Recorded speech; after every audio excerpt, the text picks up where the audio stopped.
पिछले वीडियो में हम लोगों ने जाना कि ट्रायंगल के 3 साइड्स होते हैं, ठीक है, और हम लोगों ने साइड्स पे वर्क भी किया था। तो अब हम लोग इस वीडियो से जानेंगे कि एंगल कितने होते हैं और एंगल पे किस तरह से वर्क करते हैं, ठीक है।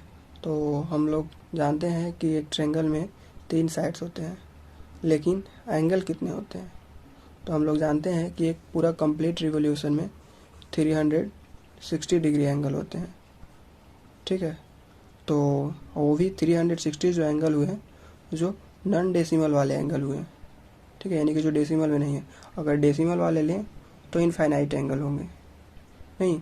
तो इन्हीं सब बातों को सोच करके हमारे मैथमेटिशियन जो थे वो सोचे कि सभी एंगल पे काम करना तो संभव नहीं है, तो उन्होंने हमें कुछ फिक्स एंगल बताए, ठीक है।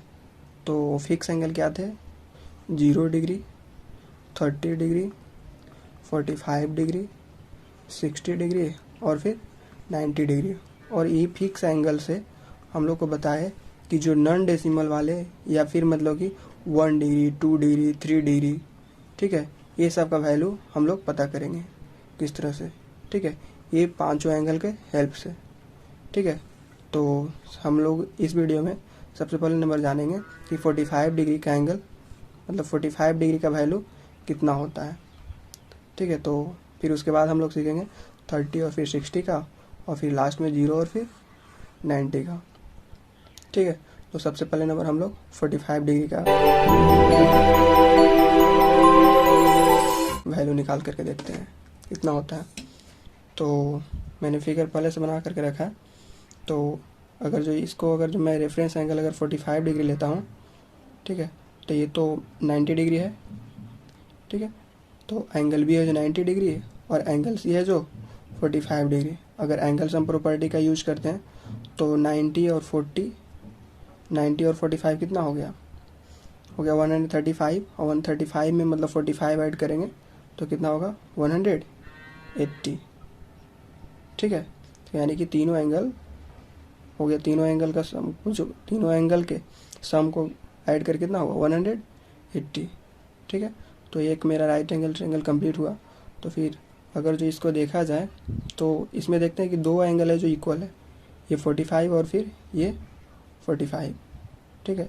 तो अगर जो किसी ट्रायंगल का दो एंगल इक्वल होता है तो उसका दो साइड भी इक्वल होता है, ठीक है। तो दो एंगल, तो इसका ये साइड यानी कि अगर ये 1 सेंटीमीटर है तो ये भी 1 सेंटीमीटर हो जाएगा, ठीक है। क्योंकि किस ट्रायंगल का दो साइड इक्वल होता है? आइसोस्केलस का होता है, ठीक है, और उसमें दो एंगल भी इक्वल होता है। तो दो एंगल इक्वल है तो हो जाएगा आइसोस्केलस ट्रायंगल, तो इसलिए इसका दो साइड भी इक्वल हो जाएगा।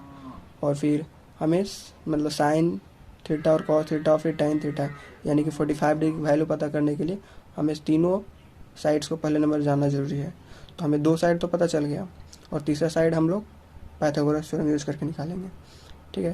तो पाइथागोरस थ्योरम यानी कि हो जाएगा AC का whole square equal to EB का होल स्क्वायर प्लस BC का होल स्क्वायर। तो AC तो हमें पता नहीं है, तो AC का whole square equal to AB यानी कि एक्स स्क्वायर प्लस एक्स का होल स्क्वायर प्लस BC यानी कि एक्स का होल स्क्वायर। AC का होल स्क्वायर इक्वल टू हो जाएगा x square plus x square यानी कि AC का होल स्क्वायर इक्वल टू हो जाएगा 2x स्क्वायर, यानी कि अगर जो रूट हटाया जाए स्क्वायर हटाएंगे तो क्या हो जाएगा AC इक्वल टू √2, और x पे तो स्क्वायर था तो x हो जाएगा जो बाहर हो जाएगा, यानी कि जो मेरा हाइपोटेनस निकल गया √2 और फिर x, ठीक है।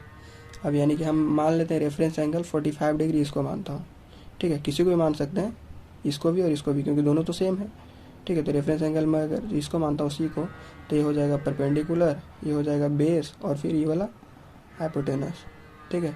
तो यहाँ पे जो थीटा है उसके जगह पे मैं 45 कर देता हूँ, 45 डिग्री और फिर 45 डिग्री। तो साइन थीटा इक्वल टू क्या होता है परपेंडिकुलर अपॉन हाइपोटेनस। तो परपेंडिकुलर है जो x है, हाइपोटेनस है जो √2x है, तो यानी कि x अपॉन √2x। तो x से x कैंसिल हो जाएगा तो बचेगा क्या चाहिए 1/√2, ठीक है। और cos थीटा इक्वल टू क्या होता है बेस अपॉन हाइपोटेनस। तो बेस है जो x है, हाइपोटेनस है जो √2x है, तो x से x कैंसिल, तो इसका वैल्यू हो जाएगा 1/√2। ठीक है, tan 45 का वैल्यू देखते हैं। tan थीटा इक्वल क्या होता है, परपेंडिकुलर अपॉन बेस, तो परपेंडिकुलर x और फिर बेस x, तो x अपॉन x, ये तो कट के 1 हो गया। ठीक है, तो हम लोग पिछले वीडियो में जाने थे, पिछले मतलब कि, तो साइन का उल्टा क्या होता है, कॉसेक। तो कॉसेक मतलब कितना, साइन का वैल्यू आया 1/√2, तो कॉसेक का कितना हो जाएगा, ठीक है 1 अपॉन मतलब √2/1, यानी कि क्या हो जाएगा, √2 ही हो जाएगा। और कॉस का उल्टा क्या होता है, सेक। ठीक है, तो सेक थीटा इक्वल टू क्या निकाल सकते हैं, सेक थीटा इक्वल टू क्या देख सकते हैं,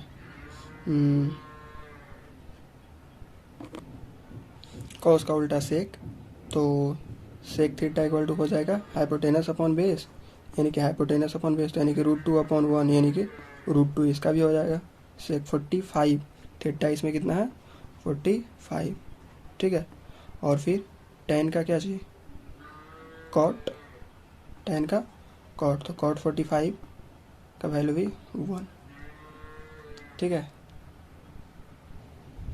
और हम लोग जानते हैं कि साइन कॉस tan का उल्टा, मतलब साइन का उल्टा कॉसेक होता है, कॉस का